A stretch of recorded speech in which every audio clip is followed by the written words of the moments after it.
I'm Flora Castro. I live in Rio. I'm Lais, originally from Rio, but now I live in the UK. I'm Dayse and I'm from Goiânia in Brazil, Midwest Brazil. A couple of us, we found out that a publisher in Brazil, they had bought the rights to Looking for Alaska, but they hadn't published it. And then we started this petition to ask them to publish it. And when it was published, John mentioned in a video that he didn't have the book. So one of us, her name is Luana, she had this idea of a secret project for us to get Looking for Alaska.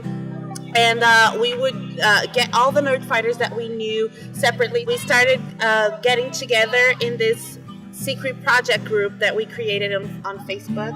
Yes. At the beginning, we were around 30, 40. By the end of the project, it took us almost a year to get the book all over Brazil. We were making like mini gatherings so people could sign the book, they could write. We made like this huge list of different variations of the if people were rain, she was risen, I was risen, she was hurricane. We made like a huge list of different variations, and we signed. We underlined our favorite passages, drawings. There were lots of drawings. We did several things. The book ended up, it was like this, and it ended up almost like this. It was super thick, and then we didn't know how to get to him, how to get the book to him. And then one of us, Erica, she was going to LeakyCon, and he would be there. And we also got this official Brazilian jersey that Pelé signed. Pelé signed it. So we were like, oh, this is a great gift we can give him. So we were able to organize ourselves to get it done before LeakyCon, and then Erica sent it to him.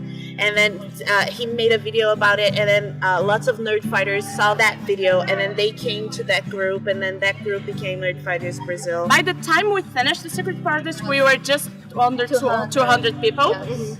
And that was, 2012? Nowadays, we are around 4,000 people. Just after we handed this John book, we started organizing this songbook for Hank. Secret Project 2.0. The songbook was took like 2 years and a half to make. We got every single music that Hank released in a CD. And some of the ones that were only in video. Yes. We made transcriptions of the lyrics.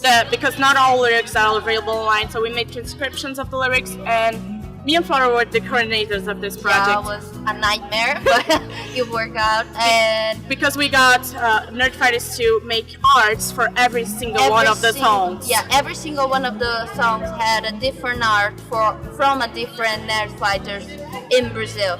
And each one of the covers for each CD, we divided the book into CDs, has a different art cover made by an artist, an actual artist. Because we have some Nerdfighters artists. Yeah, there are artists. And we make the cover, we made everything, and then we sent to Rafaela, that is here today. And it was delivered.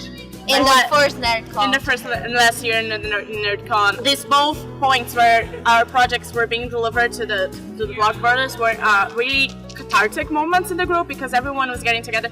Even the people who weren't in the project, they were so happy for all of us. Nowadays, it's kind of hard to schedule gatherings because we are so huge and you kind of get lost, but some states still have like regular gatherings, and we've made so many friends in this. And we are friends because of Nerdfighteria. And I think we can honestly say that like my best friends right now are because like they came from Nerdfighteria. Even though we lived far away from each other, like I won't get to see her like for a couple of years, I think, if we're lucky. She lives in the UK. I live in Rio. She lives in the Midwest, like Brazil. It's a place. So, but it's still, the first time that I see her is here. But it's something that changed our lives, and it doesn't feel like we are alone, even if we are apart. Nerdfighteria is a great connection. It's a group where we feel we belong, and it's always great because very often new people in the Brazilian group, they say, "Oh, I feel so welcome here." I was thinking that I wasn't going to participate because I thought it was going to be like an already set group, but I feel welcome here. I feel I can talk. I feel I can speak my opinions, and people will listen. And it just warms my heart every time someone says that, because it is true. It is an amazing group, and it's kind of community that I don't see anywhere else. Fora team!